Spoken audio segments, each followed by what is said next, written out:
comes a moment, quiet, almost imperceptible, when you feel the weight of your own reflection, not the image you show the world, but the one that watches from beneath your smile. In the mirror of your life, there is a presence behind your eyes, something ancient, something waiting. Carl Jung called it the shadow, not evil, not a monster, but the unspoken part of who you are, the repressed truth, the forgotten wound, the unlived potential. Most people never meet it. They drown its whisper in noise, in success, distraction, virtue. They build bright lives, so they never have to see what hides in the dark.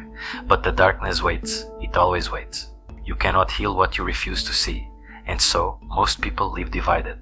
One self for the world, one self buried beneath, polite on the surface, restless underneath, a storm behind calm eyes. Jung once said, "Until you make the unconscious conscious, it will direct your life, and you will call it fate." He was right. The shadow moves like an unseen hand. It shapes the people we love and the things we fear. It sabotages what we chase, and it punishes what we deny. It lives in our reactions, the sudden anger, the jealousy we justify, the shame we never name.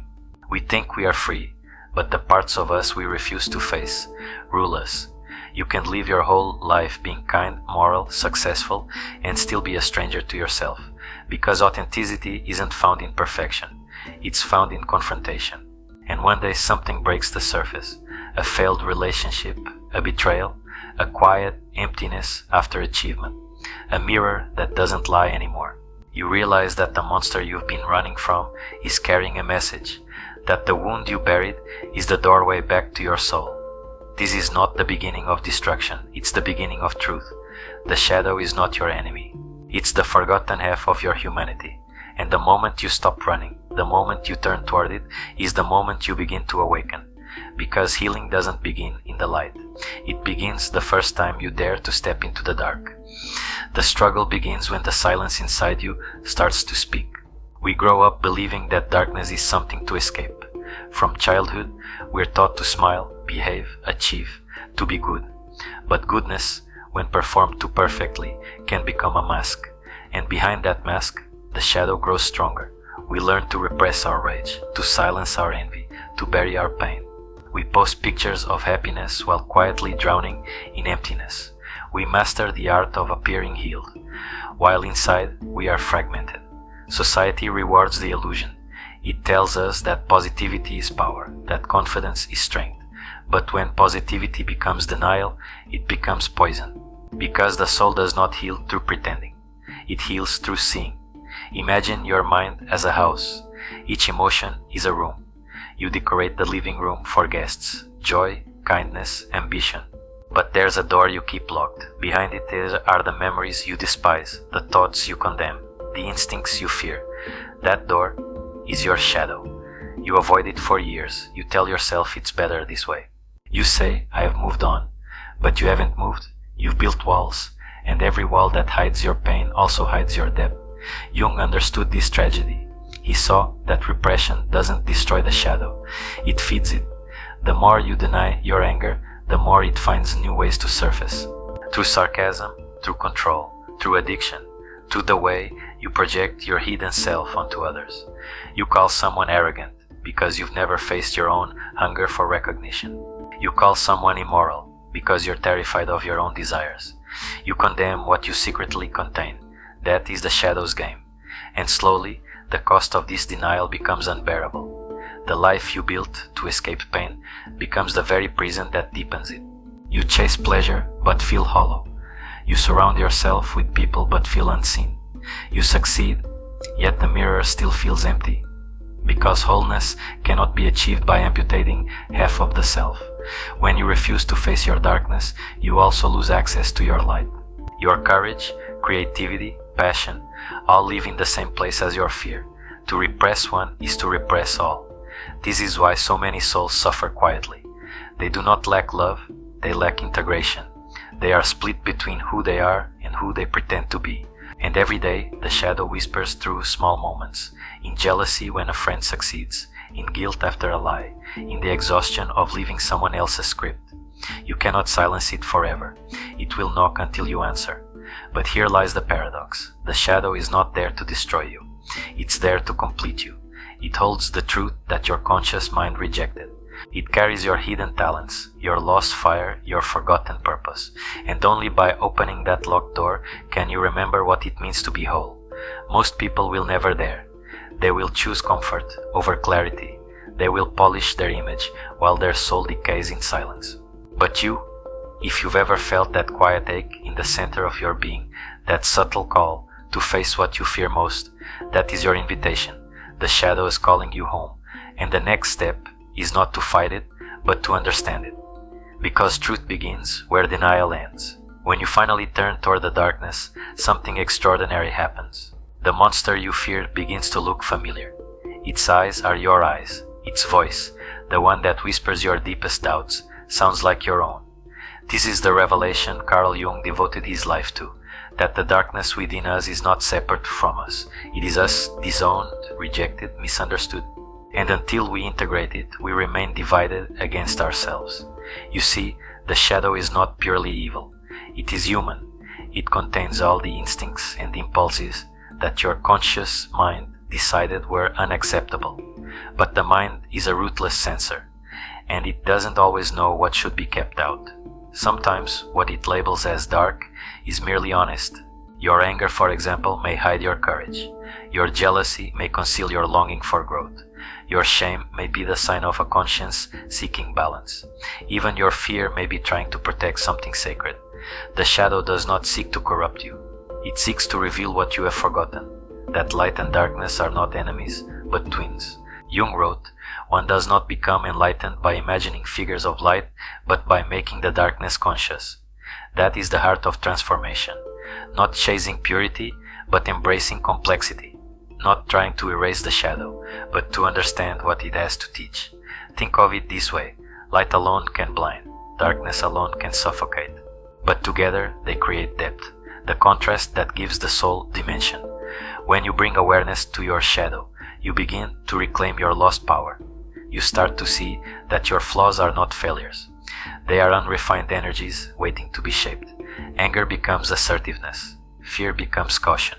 Pride becomes self-respect. Desire becomes vitality. Shame becomes humility.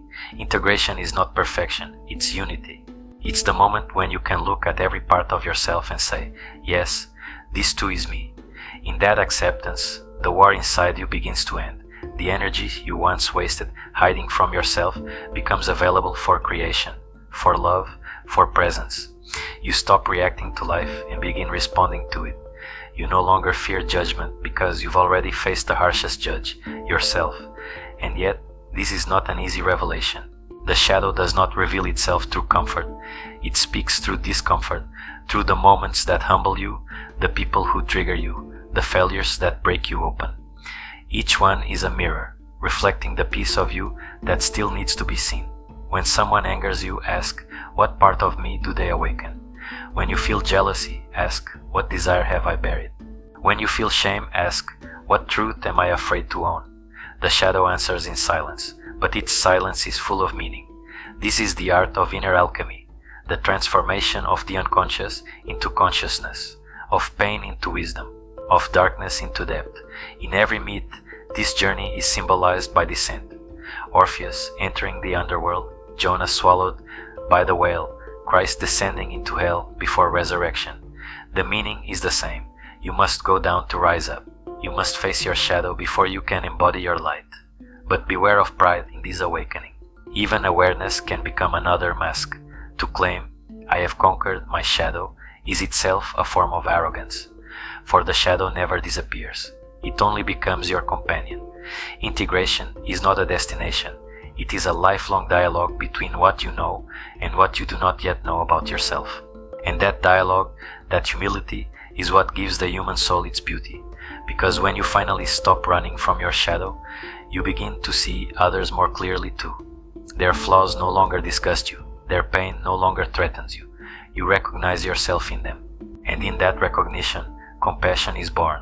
To see your shadow is to see your shared humanity, and that is the beginning of wisdom. You are not healed when the darkness disappears. You are healed when you learn to walk with it in peace. Once you have seen your shadow, the question becomes, what now? Awareness alone is not enough. To know your darkness is only the beginning. To live with it consciously, that is the work of a lifetime.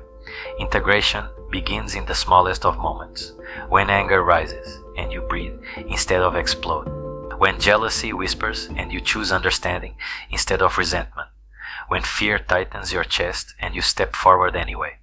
Each time you do this, you are reclaiming a fragment of your soul. Jung called this process individuation, the lifelong journey of becoming whole. It is not about becoming someone new, but about remembering who you truly are beneath the conditioning. You begin to gather the scattered parts of yourself, the child who was told to be quiet, the lover who was never allowed to feel, the dreamer who learned to play small. You bring them home, you let them speak, you forgive yourself for not knowing how to love them sooner. Integration is not a sudden awakening, it is a series of honest choices, choosing to feel instead of fleeing, choosing to listen instead of suppressing, choosing to live in truth rather than performance. And the more you practice it, the more life begins to transform. Your relationships, once fragile and reactive, become mirrors of growth. Instead of blaming, you reflect.